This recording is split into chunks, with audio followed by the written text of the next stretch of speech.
हम हैं, बहन जी हैं तो हमारा सब कुछ है।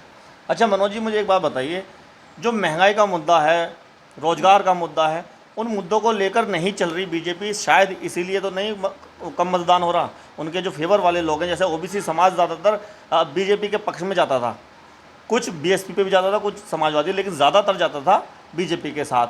लेकिन इस बार ओबीसी समाज भी और सवर्ण भी वो हताश से नज़र आ रहे हैं। वो वोट तो शायद दे रहे हैं, लेकिन वो उत्साह नहीं है उनके अंदर, उत्सुक नहीं है वोट देने के लिए। इस पर क्या कहोगे? उस पर देखिए, मैं तो सिर्फ इतना ही कहना चाहूँगा कि SC ST OBC ये जो वोट दे रहे हैं, मुसलमान जो है धर्म हो गया, इस्लाम धर्म हो गया, इनकी महिलाएं वोट दे रही हैं बीजेपी को। क्यों? उन्हें लालच है केवल और केवल 5 किलो राशन का। देखिए, राशन बहन जी के शासनकाल में बहन जी ने गरीब आदमियों को ज़मीन दी है, पट्टे दिए हैं, उनमें मेहनत कर रहे हैं किसान, छोटे मोटे किसान हैं बेचारे, कम से कम इतना अनाज उगा लेते हैं कि किसी के सामने हाथ फैलाने की ज़रूरत ना पड़े। बहन जी ने 5 किलो राशन नहीं दिया, और ना बहन जी को देने की ज़रूरत। बहन जी ने अपने शासनकाल में पट्टे दिए हैं, उनमें मेहनत कर रहे हैं, मजदूरी कर रहे हैं, अपना कमा रहे हैं, अपना खा रहे हैं। अच्छा, और इतनी नौकरियाँ दी हैं। आज हमारे प्रधानमंत्री जी हैं, महंगाई की माँ बोलने को तैयार नहीं है। हमारे CM साहब हैं, महंगाई की माँ बोलने को तैयार नहीं है। शिक्षा पे ध्यान नहीं है, तुम्हारे स्वास्थ्य पे ध्यान नहीं है, महंगाई पे ध्यान नहीं है, बस ध्यान है तो जय श्री राम, जय श्री राम, जय श्री राम। ये राजनीति, गंदी राजनीति हमारे देश में चल रही है। और मेरठ में 26 तारीख में चुनाव हुआ है, और इन्होंने जो बीजेपी वालों ने चुनाव लड़ा है ना, राम को लाए हैं, अरुण गोविल जी आए मुंबई से, राम आ गए, राम आ गए, देख लेना जमानत जब्त हो जाएगी।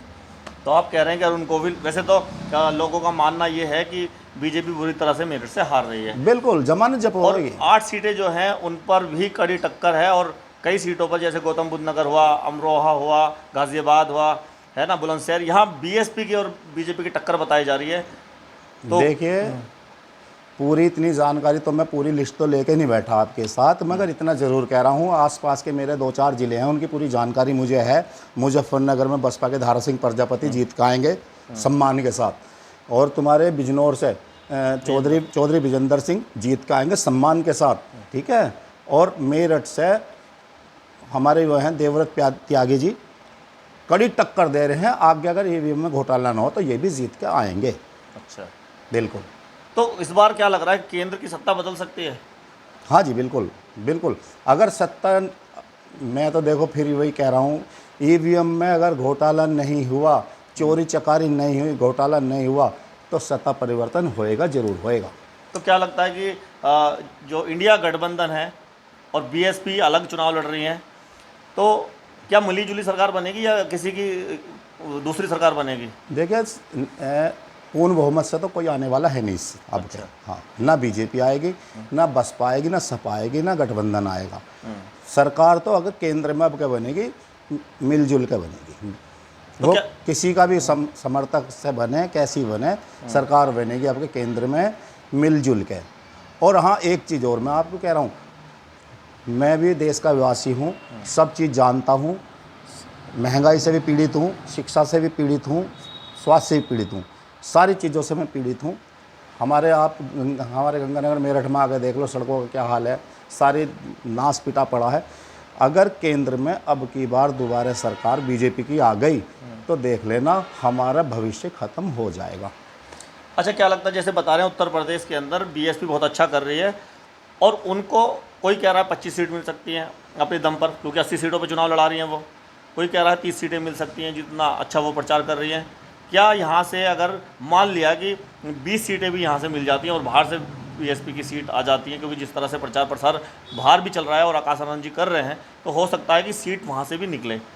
तो अगर बीएसपी की अकेले सीट आ जाती है 30 से 35 सीटें पूरे देश में, तो मिली जुली सरकार में फिर आप समझ रहे हैं। हाँ जी, हाँ। गठबंधन में वो जाएंगे तो फिर डिमांड होगी प्रधानमंत्री बनने की।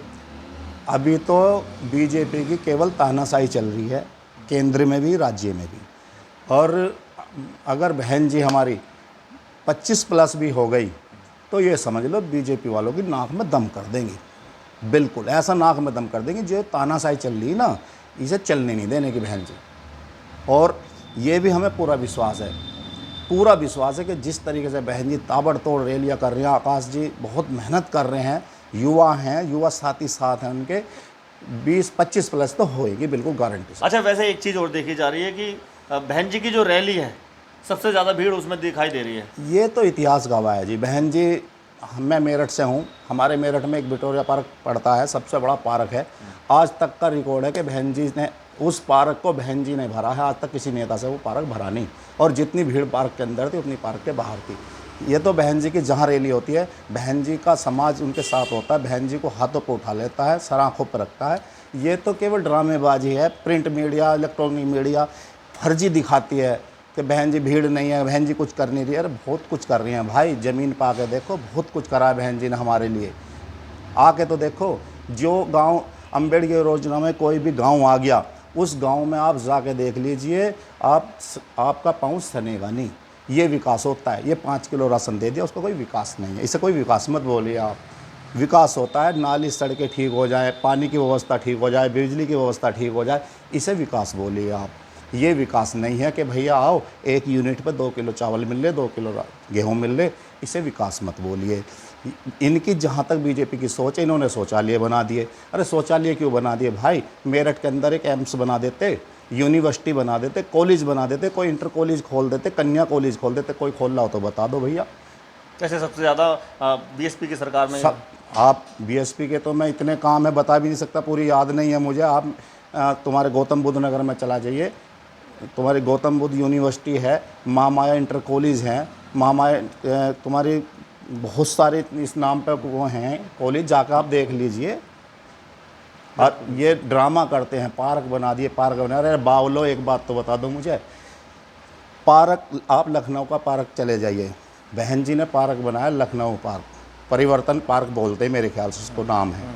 उससे तुम्हारे यूपी गवर्नमेंट को इतनी इनकम है कि आज यूपी में वो दूसरे नंबर पर आता है। पहले नंबर पे ताजमहल और दूसरे नंबर पे वो पार्क आता है। तो बहन जी ने तो कमाई का जरिया बनाया सरकार के लिए। सरकार के राज्य में किसी की भी हो, सुंदरता भी बढ़ती है, सुंदरता भी बढ़ती है हमारे प्रदेश की, सुंदरता के साथ साथ इनकम भी बढ़ रही है, हैं।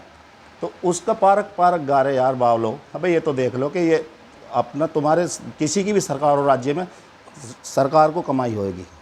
बिल्कुल। ठीक है। और हमारे मोदी जी ने एक मूर्ति बनाई है सरदार वल्लभ भाई पटेल की, गुजरात में 3000 करोड़ रुपए की लागत से वो मूर्ति तैयार हुई है। ठीक है। उस मूर्ति से कोई भी इनकम नहीं है किसी को। और सरकार का, वहाँ की राज्य सरकार का खर्चा और हो रहा है। क्या खर्चा हो रहा है कि उसको देखभाल के लिए वहाँ पर कर्मचारी रखने पड़ रहे हैं। तो उससे क्या फ़ायदा हो रहा है बताइए? 3000 करोड़ रुपए का मतलब ये है कि अगर हमारे यूपी में वो लग जाते तो यूपी मालदार हो जाती। बिल्कुल।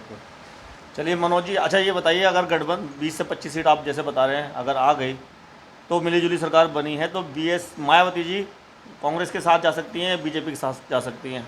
देखिए, बहन जी बीजेपी के साथ तो जाएंगे नहीं, ये तो नहीं। अगर एक बात उन्होंने ये भी कही है कि अगर हम जाएंगे तो एक डिमांड होगी उनकी कि प्रधानमंत्री मैं बनूंगी।